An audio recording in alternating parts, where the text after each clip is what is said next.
హనుమాన్ ఎలా ఉంది cinema? Block buster 50 కోట్లతో ఇంత పెద్ద మంచి సినిమా తీస్తారని ప్రశాంత్ వర్మ నేను అసలు ఎక్స్పెక్ట్ చేయలేదు. నేను కూడా యాక్చువల్గా డైరెక్టర్గా ట్రై చేస్తున్నాను. యాక్చువల్గా ఈ సినిమా స్టోరీ బ్రో, ఓ సినిమా హిట్ అవ్వాలంటే 90% స్టోరీ ఇంపార్టెంట్. ఈ సినిమాలో స్టోరీ ఉండిద్ది, అద్భుతంగా ఉండిద్ది. 2 గంటల 60 నిమిషాలు స్టోరీ సూపర్ ఉండిద్ది. అసలు ఈ సినిమా చిరంజీవి గారితో చేయాల్సిన సినిమా. చిరంజీవి గారితో తీస్తే ఫస్ట్ వీక్లో 2000 కోట్లు సంపాదించింది. ఎందుకంటే 10 లాంగ్వేజెస్లో రిలీజ్ అవుతుంది ఈ సినిమా. ఇది పాన్ ఇండియా మూవీ. నేను మెగా ఫ్యాన్గా చెప్తున్నాను, ఈ సినిమా చిరంజీవి గారితో తీస్తే 2000 కోట్లు ఫస్ట్ వీక్లోనే సంపాదించింది. అది పక్కా సినిమా. అసలు గ్రాఫిక్స్ ఉండేది. లాస్ట్ 20 మినిట్స్ ఆంజనేయ స్వామి అసలు మంచులో నుంచి బద్దలు కొట్టుకుంటూ బయటకు వచ్చేస్తాడు. సినిమా స్టోరీ చెప్పకూడదు కాబట్టి చెప్పట్లేదు నేను. ఆ సీన్ అయితే గూస్ బంప్స్ వచ్చేస్తాయి. థియేటర్ మొత్తం జై శ్రీరామ్ జై శ్రీరామ్ అని నినాదాలతో మారుమోగిపోతుంది. ఈ సినిమా బ్లాక్ బస్టర్. చిరంజీవి గారితో చేయాల్సిన సినిమా ఇది. చిరంజీవి గారితో తీస్తే 2000 కోట్లు ఫస్ట్ వీక్లోనే సంపాదించింది. ఎందుకంటే ఈ సినిమా 10 లాంగ్వేజ్లో రిలీజ్ అవుతుంది. బెంగాలీ, ఒడియా, ఇలా అన్ని 10 లాంగ్వేజ్లో రిలీజ్ అవుతుంది. తేజ సజ్జా యాక్టింగ్ పర్వాలేదు బ్రో.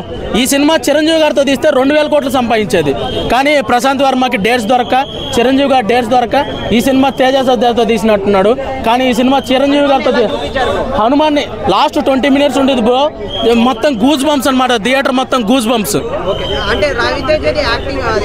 రవితేజది ఒక కోతికి డబ్బింగ్ చెప్పారనమాట. కోతికి సూపర్గా ఉండిద్ది. అసలు మర్యాద రామన్న సినిమా చూశారు కదా, సైకిల్కి ఎలా చెప్పారో డబ్బింగ్, అలా కోతికి డబ్బింగ్ చెప్పారనమాట.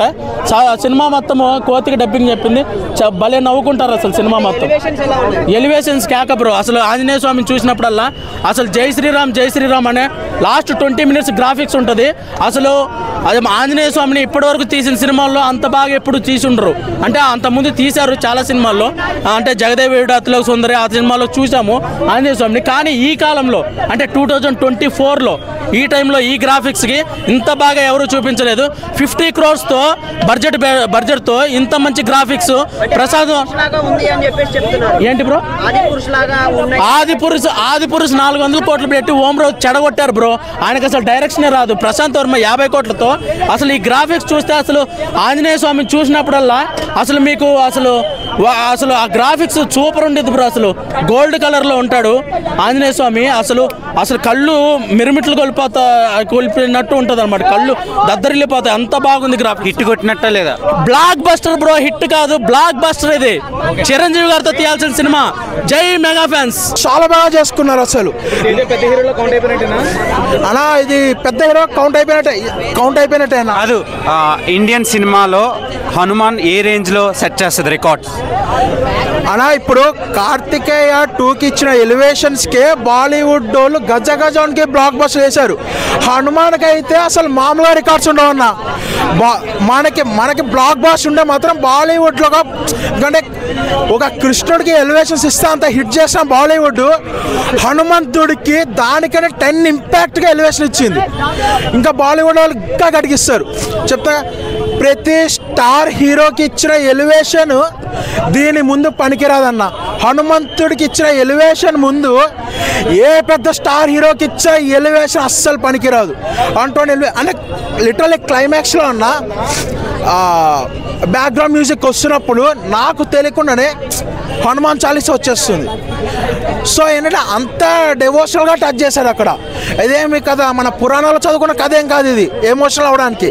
అయినా సరే ఎమోషనల్ చేశాడు అంటే ప్రశాంత్ వర్మ మ్యాజిక్ అన్నది.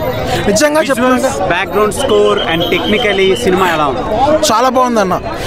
ఎన్నో వందల ప్రాజెక్టులు పెట్టుకుని దరిద్రమైన విఎఫ్ఎక్స్లు తీసే సినిమాల కంటే తక్కువ బడ్జెట్తో బెస్ట్ విఎఫ్ఎక్స్ తీసే ఈ సినిమా చాలా బెస్ట్ అన్న. విఎఫ్ఎక్స్ కూడా చాలా బాగుంది. అండ్ ఇంకా హనుమాన్ విలన్ సైడ్కి వస్తే కనుక ఒక ఐరన్ మ్యాన్ సూటప్ సీన్కి ఎక్కడైతే విజిల్స్ వేస్తూ మనము హాలీవుడ్ సినిమా పొగడేమో అటువంటి టైప్ ఆఫ్ సీన్కి విలన్కి పెట్టి హనుమంతు చాడు కొట్టించాడన్న. అది ఆ టెక్నిక్కి చాలా మెచ్చుకున్నాను ప్రశాంత్ వర్మని. ఒక్కడే నిజంగా డైలాగ్స్, హనుమంతుడి గురించి వచ్చే డైలాగ్స్ కానీ, సముద్రీకరణి గారు చెప్పే ఎలివేషన్లు కానీ, ట్విస్ట్ కానీ చాలా బాగుంటుంది. ఏం ట్విస్ట్ ట్విస్ట్లు కూడా ఒక ట్విస్ట్. ఈ పండక్కి ఫ్యామిలీతో బాగా ఎంజాయ్ చేసే ఫిలిం అవుతుందా? ఇది రిమైనింగ్ సినిమాలకి కాంపిటీషన్ ఇస్తుందా? అలా రిమైనింగ్ సినిమాలకి గట్టి కాంపిటీషన్. ఫ్యామిలీ అందరూ కలిసి గుండెల మీద చేసుకొని చూసే సినిమా అన్న ఇదైతే మాత్రం చాలా అంటే చాలా బాగుంటుంది. ఒక్కడే మాట సినిమా చూసిన థియేటర్లో ఒక్కటే గోల సినిమా అయిన తర్వాత జై శ్రీరామ్ అంతే. 2025 అని చెప్పారు కానీ చెప్తున్నా కదా ఇదేంటి ఎల్సీయూ కానీ ప్రశాంత్ వర్మ అదేంటి సినిమాటిక్ యూనివర్స్ లో కానీ ప్రతి సినిమా యూనివర్స్ ఒక ఎత్తు అయితే ప్రశాంత్ వర్మ సినిమాటిక్ యూనివర్స్ ఒక ఎత్తు కాబోతుంది. అసురుల యుద్ధం మొదలవుతున్నట్టు అంటే ఇదొక మనకి మార్వెల్ స్టూడియోస్ లో కెప్టెన్ ది ఫస్ట్ అవెంజర్ అని ఎట్లా అయితే హిట్ చేసామో India Prashanth Varma cinematic universe లో ఈ హనుమాన్ అనేది ఫస్ట్ అవెంజర్ అన్నట్టు. అసురుల యుద్ధం మొదలయ్యే టైంకి వచ్చే ఇంపాక్ట్ హనుమంతుడితోనే ఎంత ఎలివేషన్ ఇస్తే ఇంకా నెక్స్ట్ మైథాలజీలో ఎవరెవరిని తీసుకొస్తారో తెలియదు. కరెక్ట్గా తీసుకొచ్చాడు, కరెక్ట్గా ప్లాన్ చేశాడు, గట్టి కొట్టాడు. థియేటర్లు స్క్రీన్లు తక్కువైనా సరే డేట్ మార్చలేదు. ఎందుకంటే కంటెంట్ అలా ఉంది. కంటెంట్ అలా ఉంది కాబట్టి డేట్ మార్చమని ఎవరు బతిమిలాడినా మార్చకుండా అలాగే నుంచున్నారు. ఇంటర్వ్యూలో ప్రశాంత్ వర్మ చాలాసార్లు అడిగారు, మీరు సైకిల్ వేసుకుని ఉన్నప్పుడు మీరు పక్కకు తప్పుకోవాలి ఫ్లైఓవర్ మీద ఉన్నప్పుడు అని. ఎందుకు పక్కకు తప్పుకోలేదంటే కంటెంట్ అలా ఉందని. ప్రశాంత్ వర్మ గారిని తేజ సజ్జా గారిని మీరు ఈ సినిమాకి హీరోనా, మీకు తగ్గ స్థాయికి తగ్గ కథేనా ఇది, మీరు ఎందుకు తప్పుకోవట్లేదు ఈ డేట్ నుంచి అని ఆయన ప్రతి ఒక్కడికి చెప్పించి కొట్టినట్టుంది అన్న సినిమా అయితే మాత్రం. చాలా బాగుంది సినిమా అయితే మాత్రం. సంక్రాంతికి బోనీ అంటే ఇలా ఉండాలన్నట్టు తీశాడు సినిమా అయితే మాత్రం. లిటరల్ చాలా ఇంపాక్ట్గా ఉంది సినిమా అయితే మాత్రం. చాలా బాగుంది. ఓకే, చాలా ఎమోషనల్గా కనెక్ట్ అయినట్టు. అంటే ఇప్పుడు మనకి కేజీఎఫ్ ఇవే చూసినప్పుడు ఒక ప్రశాంత్ నీల్ తన ఓడిలోకి తీసుకెళ్ళిపోయాడు అని నేనే చెప్తాను. ప్రశాంత్ నీల్ తన ఓడిలోకి కేజీఎఫ్ చాలా బాగుంది, ఇప్పుడు సలార్ తన ఓడిలోకి తీసుకొని చెప్తాం. ఏ విధంగా అయితే వాళ్ళు ప్రభాస్ని పెట్టి మనల్ని వాళ్ళ ఓడిలోకి తీసుకెళ్లారు, అలాగే కూడా దీన్ని మన ప్రశాంత్ వర్మ అలా తీసుకెళ్ళాడు. చెప్తాను కదా, మనకు కేజీఎఫ్ చూసి సలార్ చూసి ఎలివేషన్ చూసి బ్యాక్గ్రౌండ్ మ్యూజిక్లు చూసి కరెక్ట్ బ్యాక్గ్రౌండ్ మ్యూజిక్ పడింది, కరెక్ట్ ఎలివేషన్ దేనైతే పొగడేమో అవన్నీ దీని ముందు పనికి రాకుండా పోయాయన్న అలా ఇచ్చాడు. ఇంకా కొన్ని నాకు డైలాగ్స్ చెప్పాలనిపిస్తుంది కానీ నేను చెప్పడం స్పాయిలర్ అయిపోతాయి. చాలా బాగుంది మూవీ అయితే.